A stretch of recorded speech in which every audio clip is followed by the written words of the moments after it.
창세기 28장 10절부터 끝에까지 32절까지 22절까지 말씀입니다. 28장 10절부터 22절까지 말씀입니다. 교독을 하겠습니다. 제 10절 읽겠습니다. 야곱이 브엘사바에서 떠나 하란으로 향하여 가더니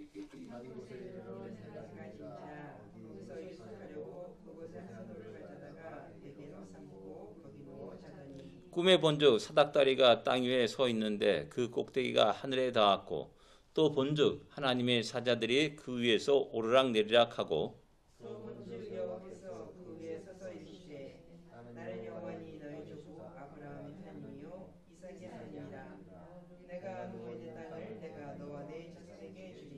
네 자손이 땅에 티끌같이 되어 내가 서쪽과 동쪽과 북쪽과 남쪽으로 퍼져나갈지며 이게 눈이 안 보여요. 예. 땅의 모든 족속이 너와 네 자손으로 말미암아 복을 받으리라. 내가 너와 함께 있어 내가 어디로 가든지 너를 지키며 너를 끌어 이 땅으로 돌아오게 할지라. 내가 내게 허락한 것을 다 이루기까지 너를 떠나지 아니하리라 하시니라. 야곱이 잠이 깨어 이르되 여호와께서 과연 여기 계시거늘 내가 알지 못하였도다. 이에 두려워하여 이르되 두렵도다. 보시오 이것은 다름아닌 하나님의 집이요 이는 하늘의 문이로다 하고 야곱이 아침에 일찍 일어나 베개로 삼았던 돌을 가져다가 기둥으로 세우고 그 위에 기름을 붓고 그곳 이름을 베델이라 하였더라. 이 성의 옛 이름은 루스라. 야곱이 선하여 이르되 하나님이 나와 함께 계셔서 내가 가는 이 길에서 나를 지키시고 먹을 떡과 입을 옷을 주시어 내가 평안히 아버지 집으로 돌아오게 하시오면 여호와께서 나의 하나님이 되실 가지겠습니다. 내가 기둥으로 세운 이 돌이 하나님의 집이 될 것이요 하나님께서 내게 주신 모든 것에서 10분의 1을 내가 반드시 하나님께 드리겠나이다 하였더라. 아멘. 예, 오늘 본문은 야곱의 인생 속에서 굉장히 중요한 하나의 또 전환점이 되는 그런 본문이라 할 수가 있습니다. 이게 오타가 많네요. 32절까지인데 22절까지인데 32절로 됐습니다. 예, 한번 또 질문을 한번 보겠습니다. 이삭은 야곱을 라반의 집으로 보내면서 어떻게 합니까? 28절에서 1절부터 4절까지는 말씀입니다. 어떻게 합니까? 그냥 잘 다녀와라. 좀 힘들지만 좀 참고 견뎌라. 뭐 그렇게 하면서 보냈습니까? 축복하였다라고 말하면 축복하였다. 이삭이 다시 야곱을 축복합니다. 전에는 속아서 축복하는 내용이죠. 근데 이제 지금은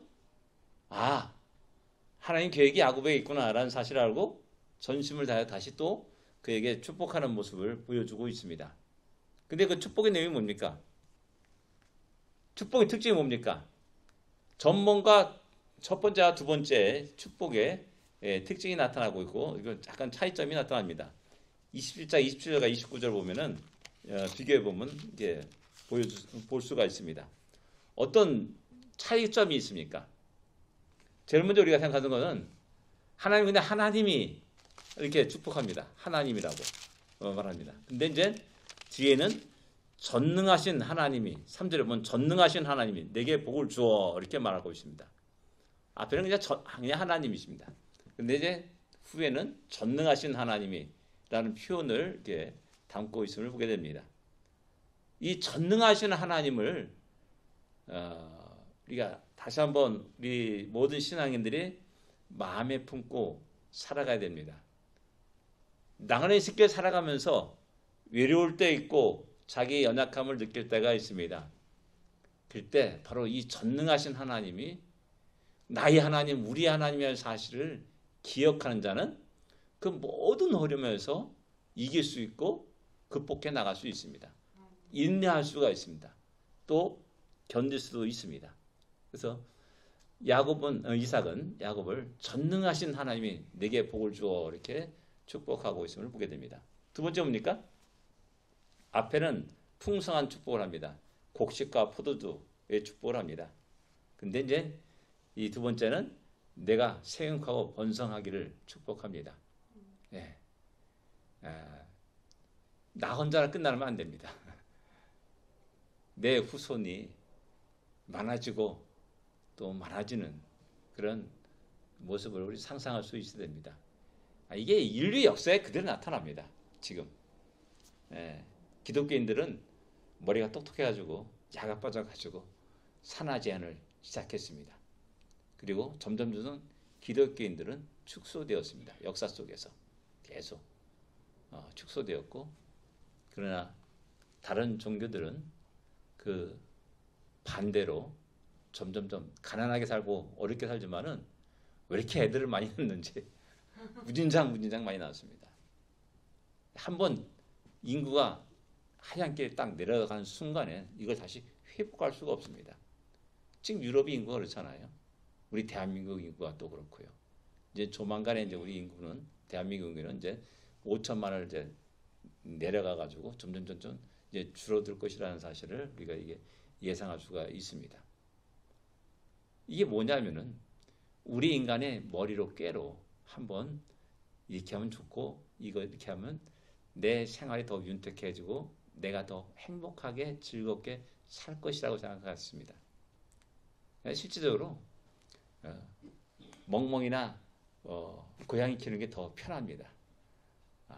식증 나면 버려버리면 되거든요. 갖다 주면 되는 거예요. 이 자식은 그렇지 않아요. 속썩입니다.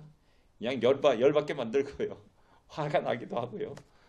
맨날 그냥 애들하고 싸우는 그 목소리가 높아지게 되고 뭐 이런 일이 일어납니다. 근데 그런 것만 있는 건 결코 아닙니다. 자식으로 인해서 우리가 위로받는 것이 너무나 크고 놀랍다는 사실을, 그리고 자식을 통해서 하나님의 사랑이 어떻다는 사실을 새롭게 깨닫게 될 수가 있습니다. 그런 것을 다 잃어버리는 겁니다. 지금 자식들을 안 낳고 그런 속에서 그런 기쁨과 즐거움들을 잃어버리는 그런 안타까움들이 있게 되는 겁니다. 그 다음에 또 뭐가 있습니까? 앞으로 보호와 축복을 얘기합니다. 너를 저주하는 자를 저주할 것이고 너를 축복하는 자를 축복하리라 라고 이렇게 말씀합니다. 이 두 번째는 땅을 기업으로 받을 것을 축복합니다. 땅에 대한 문제를 이야기합니다. 앞에는 땅이 문제가 없어요. 그래서 어떤 분은 설교 가운데 이 문제를 이렇게 이야기하면서 앞에 부분은 좀 약간 정상적인 축복이 아니다. 뭐 이런 식으로 얘기하는 사람도 있습니다. 그래서 어떤 사람들은 믿음의 사람들의 축복에 반드시 들어갈 것, 번성의 축복을 얘기한다. 그 다음에 땅의 축복을 얘기한다. 그 다음에 복의 근원에 대한 얘기, 이 세 가지를 꼭 함께 포함시켜야 된다라고 말하는 사람도 있습니다. 이것이 아브라함에 향한 축복이었습니다. 그리고 아브라함은 이삭에게, 이삭은 또 지금 야곱에게 그 축복을 하고 있다라는 사실입니다. 그 다음에 또 뭡니까? 당부를 했습니다. 부탁을 했죠. 당부하여 이르되 너는 가난한 사람의 딸을 아내로 맞이하지 말라라고 이렇게 당부를 합니다. 지금 이 나이가 야곱이 이 나이가 지난주에 말씀드렸듯이 한 70대 정도 됐다입니다. 왜 이때까지 야곱을 결혼을 안 시켰을까? 에서는 벌써 가정을 이루고 또 자녀를 낳았을 겁니다. 근데 70대 넘도록 야에서는 40세에 결혼했는데 무려 30년 흐를 때까지 야곱은 결혼을 하지 않는 상태에 있었다는 사실입니다. 그래서 다시 신신당부하는 게 뭐냐? 이 땅의 여자, 가나안 땅의 여자를 결혼하지 말 것을 강력하게 당부하면서 그를 보내고 있다는 사실입니다. 그리고 외삼촌의 딸 가운데서 아내를 맞이하라 라고 이렇게 당부를 합니다. 왜 그랬을까요? 보니까는 에서의 자기 며느리 보니까는 영 자기 마음에 안 들어요. 그래서 그랬을까요? 가나안 여인 그들은 누구의 후손이냐는 겁니다. 함의 아들인 가나안의 후손입니다. 저주받은 백성들의 후손입니다. 그 저주받은 백성들의 후손과 결혼해가지고 함께 있는다는 것은 뭔가 이게 캐시마크를 붙일 수가 있는 겁니다. 우리는 보통 얘기합니다. 믿지 않는 사람과 결혼해가지고 그 사람을 믿게 하면 좋지 않느냐? 다 말은 쉽습니다. 말은 참 쉽습니다. 이상적입니다. 근데 실제 현실 속에는 그것이 쉽지 않다는 사실을 뼈저리게 이야기하는 사람이 수없이 많습니다. 절대 안 그렇습니다. 힘듭니다. 믿음의 사람들과 같이 결혼해서 가정을 이어서 자녀를 양육해서 번성하는 것이 훨씬 쉽지, 전혀 알지 못하는 사람에게 예수를 전하해가지고 예수를 믿게 하고 그를 주님 앞에 인도하고 살아가는 것, 그것은 결코 쉬운 일이 아니라는 사실입니다. 왜 근데 우리는 어려운 길을 걸어가려고 애를 쓰는지 모르겠습니다. 네. 또 이 가난한 사람들은 그 직업이 대체로 무엇이냐면은 이 상업입니다. 무역입니다. 무역하는 사람, 상업하는 사람들, 이 자본주의에 그 머리가 탁 간 사람들은 모든 기준이 돈의 경제적인 이해 관계에 관계되어 있습니다. 영적인 관계를 우선시하지 않습니다. 그러니까 이런 자들과 결혼 관계를 이루게 된다면은 자연스럽게 영적인 문제는 뒤로 물러나게 되는 거고, 늘 언제나 예민하게 그 어떤 경제적인 이해관계와 그런 관계로 나가게 되는 것이죠. 그렇기 때문에 철저히 이런 사실들을 막기를 원했다라는 사실을 우리는 기억하게 됩니다. 이 문제 또 뭐 어떻게 보면 국제적인 결혼, 국제 결혼에 대한 문제도 또 이렇게 알 수가 있습니다. 이런 모습은 에서에서 어떤 영향을 줬습니까? 8절과 9절의 말씀입니다. 어떤 영향을 줬습니까? 예, 현실을 보게 했습니다. 자기 와이프가 어머니 아버지를 기쁘게 못하는구나 라는 사실을 깨닫게 되었습니다. 이 현실 인식입니다. 자기는 기뻤어요. 자기는 좋았어요. 근데 엄마 아버지를 기쁘게 못했다라는 사실입니다. 그래서 이 현실을 보고 나서 그의 대처 방법이 무엇입니까? 그때 나타난 게 뭐냐면 이스마엘의 딸을 다시 새 아내로 취하는 그런 선택을 하게 됩니다. 결정을 하게 되죠. 이런 결정들은 어떤 문제를 갖고 있겠습니까? 세 번째 오게 되면 우리가 이런 행동들은 어떤 문제가 있다고 생각합니까? 네, 현실을 바르게 인식했어요. 그러나 방법적인 문제에서 또 다른 문제를 또 이게 보여주고 있다는 사실입니다. 문제를 처리하는 방법에서 옳지 않았다는 겁니다. 에서는 그 문제가 자기 아내에게 있다고 생각했습니다. 그래서 새로운 아내를 맞이한 겁니다. 새로운 아내가 아버지와 어머니를 기쁘게 할 것이다 라고 착각했던 겁니다. 문제는 뭐였습니까? 자신에게 있었던 겁니다. 자기 자신이 영적인 기준으로 결정하고 행동한 것이 아니었다는 사실입니다. 이 문제를 까맣게 잊어버리고 자꾸만 문제를 자기 아닌 다른 곳에서 찾으려고 애를 쓰는 에서의 모습을 보게 되는 겁니다. 진단이 잘못됐으니까 결국 결과도 좋을 리가 없다라는 사실입니다. 예, 근본적인 문제는 에서의 믿음이었다라는 사실입니다. 우리들이 많은 문제가 저 사람 때문에 저 사람 때문에 이것 때문에 저것 때문에 막 얘기하는데 거의 대부분 사람들이 이야기하는 것은 그 문제의 근본 원인을 나에게서 찾지 않는다는 겁니다. 그래서 다 남 탓만 하고 있다는 것이죠. 중요한 것은 뭐냐면 내 자신의 믿음에 문제가 있다는 겁니다. 그런 것들 한번 돌아볼 수 있기를 원합니다. 세 번째로 한번 보겠습니다. 야곱은 라반의 집에 가는 도중에 꿈을 꾸는데 그 꿈의 내용이 무엇입니까? 12절부터 쭉 나오고 있습니다. 12절부터. 12절에 무엇이라고 말입니까? 12절에 예, 사다리가 땅 위에 서 있고 그 꼭대기 하늘에 닿았다라고 말합니다. 어떤 의미가 있습니까?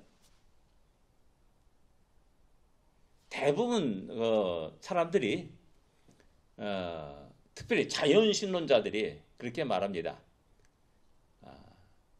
신은 이 자연 만물을 놔두고 만들어 놓으시고 그냥 구경꾼으로 이렇게 보고 계시다.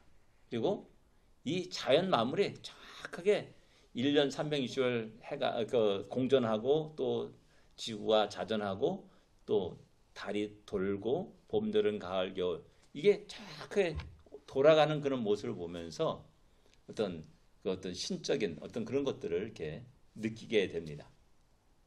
그래서 구경꾼인 하나님, 신 이런 표현들을 많이 하고 있습니다. 그래서 신은 만들었지만 전혀 관계하지 않는다라고 생각하고 있는 겁니다. 그런 사상 속에서 너무나 많은 사람들이 자기의 삶을 살아가는 겁니다. 그래서 하나님을 두려워하지 않습니다. 이 땅에 오직 내 의지가, 내 지혜가, 능력이 중요한 거죠. 그런 의미 속에서 수많은 사람들이 그런 속에서 살아가고 있는 겁니다. 근데 뭐냐? 사다리가 땅과 하늘에 연결되어 있습니다. 끊어진 게 아닙니다. 단절된 게 아닙니다. 연결되어 있습니다. 밀접한 연결이 되어 있습니다. 그 다음에 또 뭡니까? 그 사닥다리를 통해서 하나님의 사자가 오르락내리락하는 모습을 보여줍니다. 정적인 게 아닙니다. 동적인 겁니다. 상당히 역동적인 움직임이 있습니다. 그게 무슨가 어서 연결이 있는 겁니다. 그러니까 너희가 땅에서 매면은 하늘에서 맬 것이요, 땅에서 풀면은 하늘에서 풀리리라 라는 이 말씀이 바로 그런 말씀입니다. 내가 지금 하는 기도들, 내가 하는 모든 일들이 결국 아무 의미가 없는 것이 아니라 그런 모든 하나하나 모든 것들이 하나님이 지켜보고 계시고 하나님의 그 모든 기도 속에 개입하시고 그 기도 속에서 우리의 상황과 현실들 이 역사를 움직여 나가고 있다는 사실을 우린 기억하게 됩니다. 바로 그 사실을 야곱에게 보여주시고 있는 겁니다. 그러니까 그것을 본 자는 하나님을 두려워합니다. 하나님을 의식하면서 살아갑니다. 예, 그 다음에 13절은 뭡니까? 꼭대기에 서 계신 여호와 하나님, 그리고 말씀하신 하나님을 이야기합니다. 난 여호와로다, 난 여호와로다 라고 이렇게 말씀합니다. 여호와라는 하나님의 이름을 이야기합니다. 모세가 질문했잖아요. 당신 누굽니까? 당신 이름이 뭐라고 말하면 내가 어떻게 대답하려야 하겠습니까? 라고 질문했을 때 난 여호와로라. 이 말씀은 십계명 1000마디에 역시 마찬가지입니다. 난 너희를 애굽에서 구원하여 준 여호와로라 라고 분명하게 십계명 제1계명 이전에 서론에서 그 사실을 분명하게 선포하고 있음을 보게 됩니다. 여호와로라. 이 말씀은 우리 모든 신앙에 대해 너무나 귀중한 말씀입니다. 죽은 하나님이 아닙니다. 구경꾼이 하나님이 아닙니다. 말씀하시고 약속하시고 그 말씀을 이뤄나가신 하나님. 이뤄나가실 때 그 하나님은 연약한 하나님이라면 이뤄나갈 수 없습니다. 돌부처 아무리 거기서 소음불을 빌어봤자 아무 소용이 없는 겁니다. 왜? 능력이 없어요. 눈은 있어도 보지 못하고 발은 있어도 움직이지 못하는, 손발에 움직이지 못하는, 입에서 말하지 못하는 그런 거짓된 신입니다. 그러나 우리 하나님은 말씀하시고 약속하시고 그 약속을 이뤄가시는 전능하신 하나님이라는 사실을 그 여호와라라는 그 하나님의 이름 속에 다 담고 있는 겁니다. 그래서 주로 성경은 언약의 관계를 이야기할 때 여호와라는 여호와 하나님을 이야기합니다. 그 약속은 불변하시는 하나님이십니다. 불변하십니다. 10년이 지나도 20년이 지나도 100년이 지나도 1000년이 지나도 그 약속은 변함이 없습니다. 신실하신 하나님, 그러기에 그 하나님의 약속을 부여잡고 우리가 오늘도 이 시에도 변함없이 신앙인들은 기도하고 또한 기도하고 부르짖는 겁니다. 예. 그 다음에 또 뭡니까? 아유, 잠깐만 거꾸로 돌아가는지 모르겠네. 예. 예. 14절에 뭡니까? 예. 너와 내 자손이 땅이 티끌같이 되며 동산목으로 퍼져나갈 것이다 라고 말씀합니다. 이 말씀은 그대로 아브라함에게 하신 약속 또 이삭에게 하신 약속이 그대로 계승되고 있습니다. 이 약속은 야곱에게 또 12아들에게 또 이스라엘 전체 민족에게 그대로 이렇게 계승되고 또 그들 모두는 그 약속을 품고 살아가게 됩니다. 그렇기 때문에 그들은 여전히 그 땅을 사랑하고 그 땅을 향하여서 발걸음을 옮깁니다.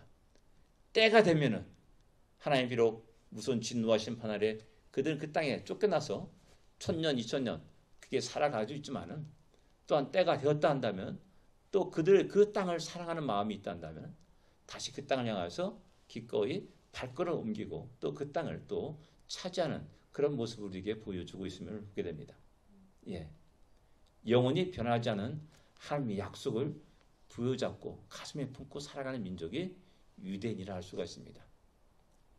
우리는 이러한 영원 불변한 하나님의 약속을 마음에 품고 살아가냐는 겁니다. 우리 상황의 변화에 따라서 현실의 변화에 따라서 있다가 없고 없다가 또 있고 왔다 갔다 하는 그런 모습으로 살아가고 있지 않냐는 겁니다. 예. 땅의 모든 족속이 너와 내 자손의 말미암아 복을 받으리라. 예. 복의 근원에 대한 이야기를 하는 겁니다. 15절은 뭡니까? 15절에 너를 지키며 이 땅으로 돌아오게 하리라.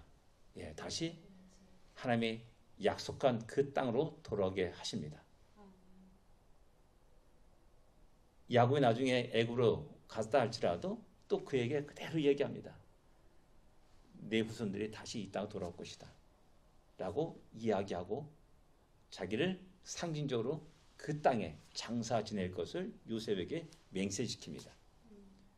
요셉은 또한 자기가 죽을 때 자기 후손들에게 맹세를 합니다. 너희가 장차 이 땅을 나갈 텐데 그 땅에 그때 내 해골을 가지고 갈 것을 명령합니다. 있을 데 없는 해골을 왜 갖고 가요? 징그럽잖아요. 아무 가치가 없잖아요. 그러면 뭐하나 모르겠는데 근데 그것을 맹세시킵니다. 왜?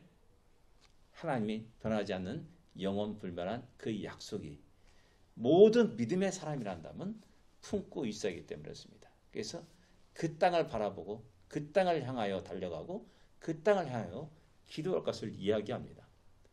다니엘도 역시 마찬가지로 하루에 3번씩 예루살렘에 향하여 문을 열고 창문을 열고 기도했음을 성경은 우리에게 이야기해주고 있고요. 그 때가 되면 또 고레스 칭령이 툭하니 발표되니까는 그래서 다른 민족들은 어떻게 되는지 모르겠어요. 근데 유대인들은 또 툭툭 털고 짐을 싸서 예루살렘으로 발걸음을 옮기게 됩니다. 10명, 20명이 아니라 수만 명이 그렇게 옮기게 되는 거죠. 그리고 그들이 또 시대 흐름에 따라서 그게 수십만, 수백만의 또 믿음의 자손으로 확산되는 것들을 역사는 우리에게 말씀하고 있는 겁니다.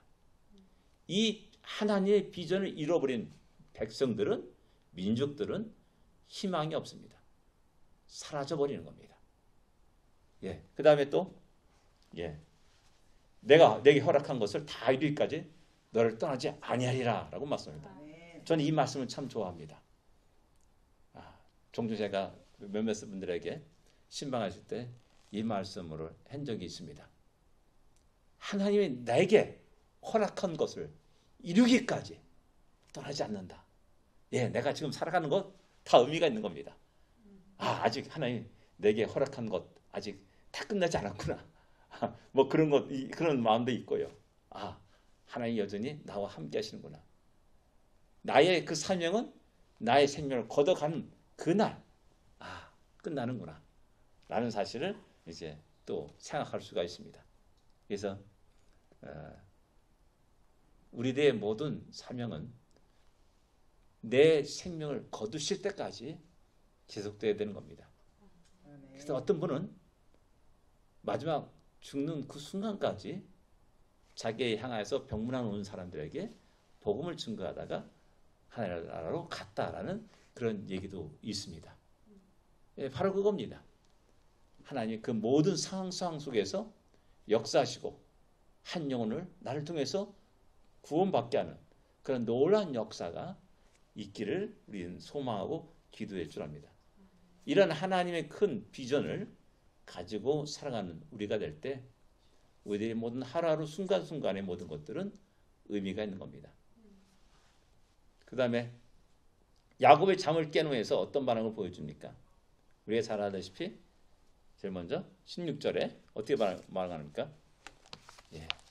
여호와께서 과연 여기 계시는 내가 알지 못했도다. 아버지의 하나님이 아니라 나의 하나님이라는 것을 또 새롭게 인식하고 또 발견하고 또 그 하나님을 만나는 겁니다. 우리 하나님이 아니라 나의 하나님, 나의 아버지, 이 사실을 1대1로 만나는 인격적인 만남이 우리 가운데 있어야 됩니다. 아버지 하나님인 줄 알았어요. 그래 아버지 계신 곳에만 있는 줄 하나님이 있는 줄 알았어요. 그런데 여기도 계신 하나님, 내가 가는 모든 곳에 함께 하시는 하나님, 그 하나님은 나의 하나님, 나의 하나님이 나의 발걸음 순간순간들을 지키시고 인도하신다는 사실을 드디어 야곱은 이 나그네의 인생길에서 깨닫게 되는 거고 그 하나님을 만나는 겁니다. 우리는 수십 년 신앙생활하면서 나의 하나님으로 만나지 못한 사람들이 의외로 많다는 것을 알 수가 발견하게 됩니다. 그러다 보니까는 신앙생활의 모든 것들이 힘이 없고 즐겁지 못하고 그냥 그 시대의 흐름에 따라 확 휩쓸려가는 겁니다. 그런 모습에서 신앙생활들이 의외로 많다는 것입니다. 나의 하나님을 만나시고 그 하나님이 나에게 말씀하신 것이 무엇이며 나를 어느 길로 인도하신 것들을 바로 깨닫고 알고 그 하나님께 영광을 돌리는 우리가 될 줄 압니다. 17절에 뭐라고 말씀하십니까?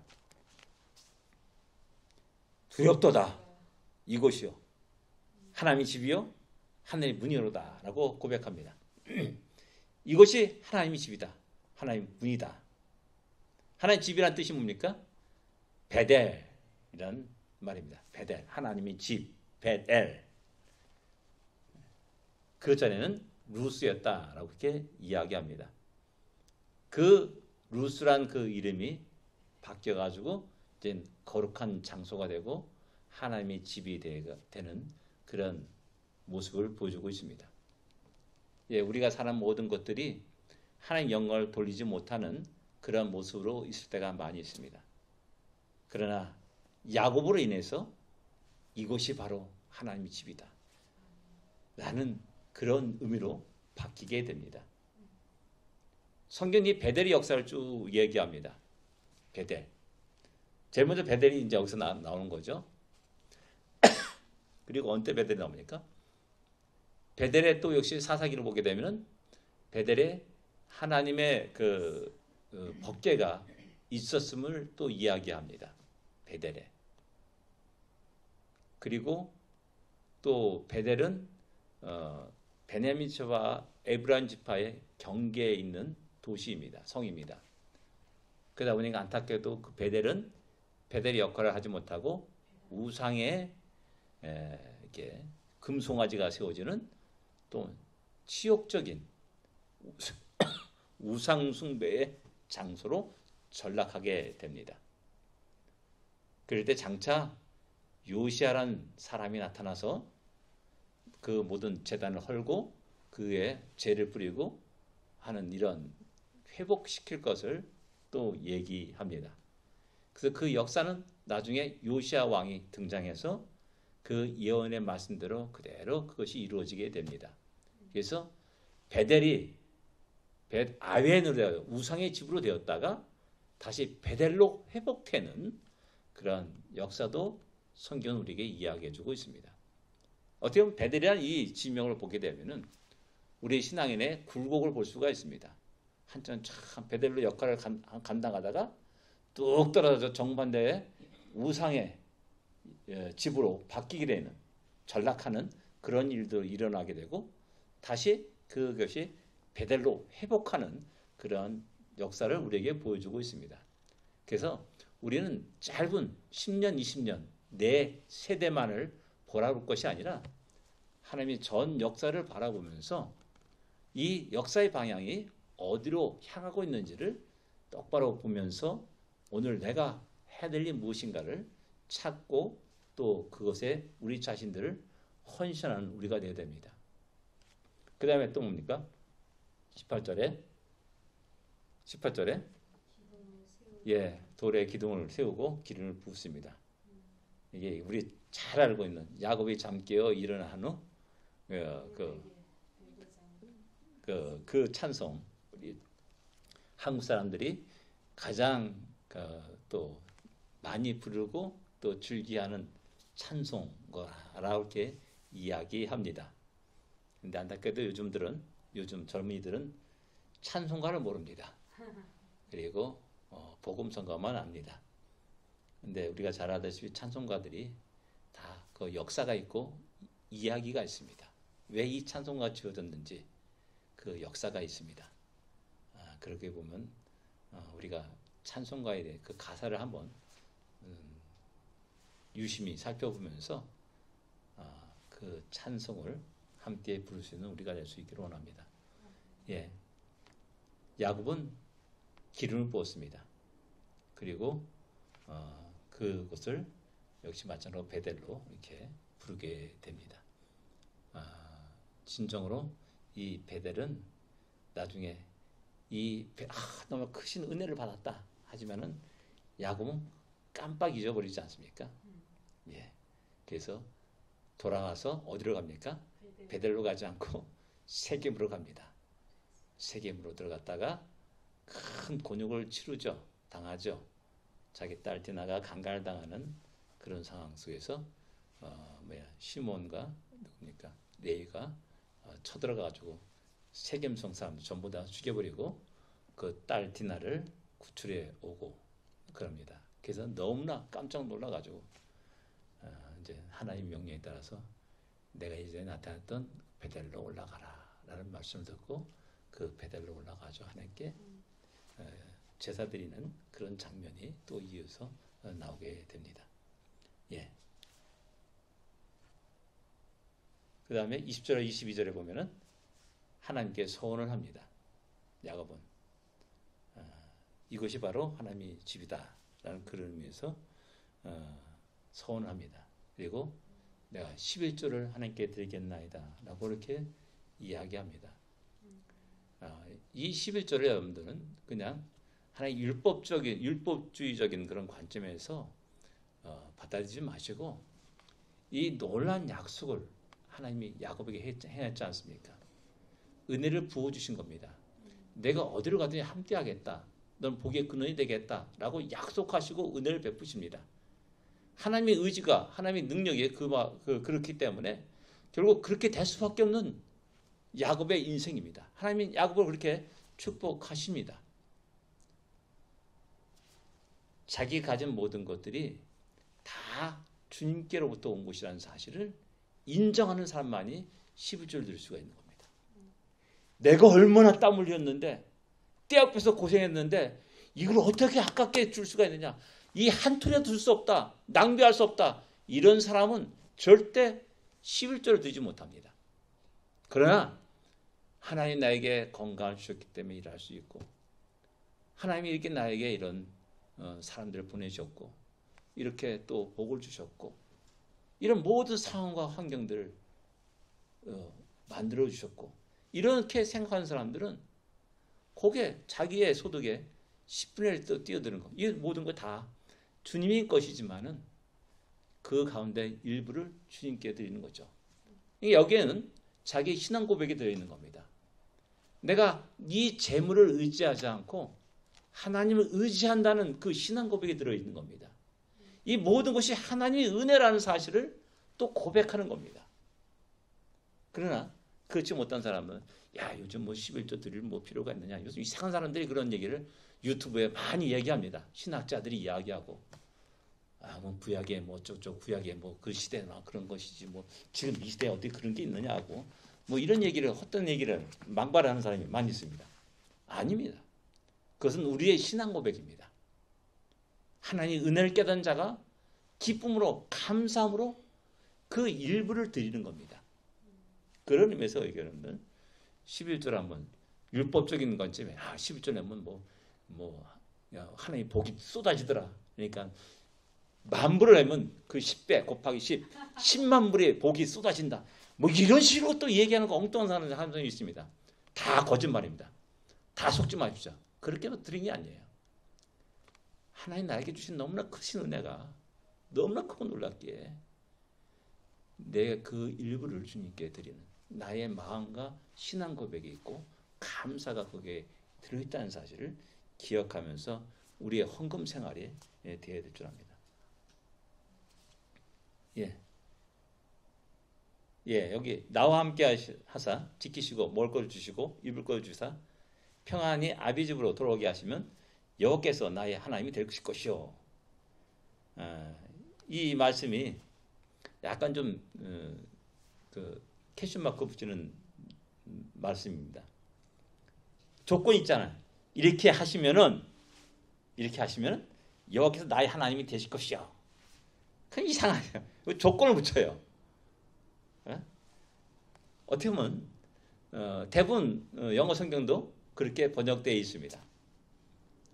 근데 이제 원어로 보게 되면은 이 하시오면 이런 말씀을 갖다가 약간 두 가지로 표현할 수 있다라는 겁니다.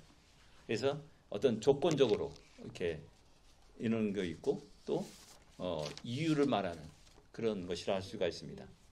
이게 뭐냐면은 야곱은 약삭 빠른 사람 아닙니까? 딜을 잘하는 사람입니다. 그렇기 때문에 하나님 나를 이렇게 축복하시고 내게 먹을 거 주시고 내 길을 인도하시고 역사하신다면은 하나님 나의 하나님이십니다. 뭐 이렇게 이야기하는 겁니다. 그렇지 않으면 나의 하나님이 아니다. 뭐 이런 식이 되는가? 뭐 그건 아닐 겁니다. 그러나 약간 그런 뉘앙스로 좀 약간 야가 빠진 야곱, 인간적인 야곱 그런 모습, 자기 형 에서에게 딜을 하듯이 그런 야곱의 모습이라도 말할 수가 있습니다. 그러나 한편으로 보면 이것은 야곱의 신앙 고백이다라고는 말할 수 있습니다. 하나님이 나를 지키시고 먹을 걸 주시고 입을 것 주시고 평안히 아비 집으로 돌아오시게 하니 주는 나의 하나님이십니다. 라는 그런 신앙 고백입니다. 나의 삶 속에 모든 성 속에 역사하시고 일하시는 하나님, 나의 하나님, 나의 하나님이십니다. 라고 이렇게 고백하는 어떤 신앙 고백적인 차원이라고도 말할 수가 있습니다. 그런데 분명한 것은 이 당시에는 신앙 고백적인 것보다는 야가 빠진 야곱의 모습이라 할 수가 있습니다. 그러나 이제 점차 나중에 후대에 가면서 야곱은 진정으로 그 하나님 앞에 무릎을 꿇습니다. 그리고 그 하나님께 모든 걸 맡기는 모습을 보여줍니다. 언제? 베냐민을 애굽으로 데려갈 때 그 사실을 말씀하고 있고 이야기하고 있습니다. 전능하신 하나님이라고 말하면서 죽여도 좋고 살려도 좋고 다 하나의 뜻 안에 있다는 사실을 고백하면서 베냐민을 보내는 장면을 우리에게 보여주고 있습니다. 아마도 하나님은 이 야곱을 부서뜨리고 깨뜨리고 변화시키고 그러면서 점차 진정 하나님의 영광을 위한 하나님의 아들로 자녀로 빚어가는 과정이라 말할 수가 있습니다.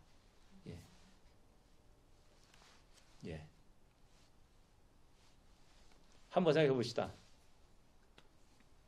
우리들은 자녀들에게 하나님 이름으로 축복한 적이 있습니까? 마음껏 축복하십시오. 이것이 부모된 자의 권한입니다. 하나님께 부여받은 사명입니다. 내 아들을 축복하지 않고 누구를 축복합니까? 내 자녀를 축복하지 않고 누구를 축복합니까? 잘못된 겁니다. 먼저 마음껏 하나님이 이 약속을 기억하고 마음껏 내 자녀를 축복할 수 있는 우리가 되어야 됩니다. 두 번째 우리들의 문제의 원인을 어디서 찾고 있냐는 겁니다. 에서처럼 아내를 잘못 얻었더니 저들이 참 안 좋구나 이런 식으로 생각하는 경향들이 많지 않습니까? 그 다음에 세 번째 우리가 생각하는 것은 오늘 하나님이 우리에게 주신 위로는 어떤 위로입니까? 나그네 인생을 살아가는 야곱에게 나타나셔서 너무나 놀라운 축복을 하시고 약속을 하십니다. 오늘 우리는 이민자의 생활하면서 수없이 많은 어려움을 겪어왔습니다. 또 여전히 우리는 어려움의 직면에 있습니다. 이런 속에서 하나님은 당신의 뜻이 이루기까지 우리를 떠나지 않는다고 말씀하셨기에 그 약속을 부여잡고 또다시 이런 위로를 받으며 용기를 가지고 일어나기를 원합니다. 이런 놀라운 위로가 우리 가운데 넘치기를 기도합니다. 기도하겠습니다. 하나님 아버지 은혜를 감사합니다. 연약한 한 인생 야곱을 빚어가시는 하나님의 모습을 우리가 생각해 봅니다. 야곱의 모습이 다른 모습이 아니라 오늘 나의 모습, 우리의 모습이라는 사실을 깨닫습니다. 또 이 땅에 연약한 주님의 몸된 교회의 모습을 깨닫습니다. 하나님, 야곱을 빚어가시듯이 야곱의 인격을 새롭게 변화시켜 가듯이 우리를 변화시켜 주시옵시고 주의 몸된 교회들을 변화시켜 주시고 우리의 가정들을 변화시켜 주시옵소서. 우리 귀한 가정들을 이루게 하신 하나님, 우리가 마음을 다하여 힘을 다하여 주님의 이름으로 우리 자녀들을 마음껏 축복하게 하여 주시옵시고 그 우리에게 주신 야곱과 또한 12제자들, 또한 자녀들에게 준 그 놀란 비전들이 우리에게 또한 우리 자녀들에게 우리 후손들에게 계속 계승될 수 있도록 인도하여 주시고 그 영원 불변하신 하나님의 그 약속을 부여잡고 어렵고 힘든 이 나그네 인생길을 살아갈 수 있는 우리 모두가 되게 하시옵소서. 주님의 그 약속의 말씀이 언제나 우리에게 힘을 주시옵시고 우리를 바른 길로 가도록 하게 하여 주시옵시고 때로는 넘어지고 실패할지라도 다시 일어날 수 있도록 하여 주시옵소서. 하나님, 우리에게 귀한 말씀을 주심을 감사합니다. 예수님으로 기도드립니다. 아멘. 하늘에 계신 우리 아버지여, 이름이 거룩히 여김을 받으시오며 나라 임하옵시며 뜻이 하늘에서 이루어진 것 같이 땅에서도 이루어지리이다. 오늘날 우리에게 일용할 양식을 주옵시고 우리가 우리에게 죄진 자를 사하여 준 것 같이 우리 죄를 사하여 주옵시고 우리를 시험에 들지 말게 하옵시며 다만 악에서 구하옵소서. 그게 나라와 권세와 영광이 아버지께 영원히 싸움나이다. 아멘.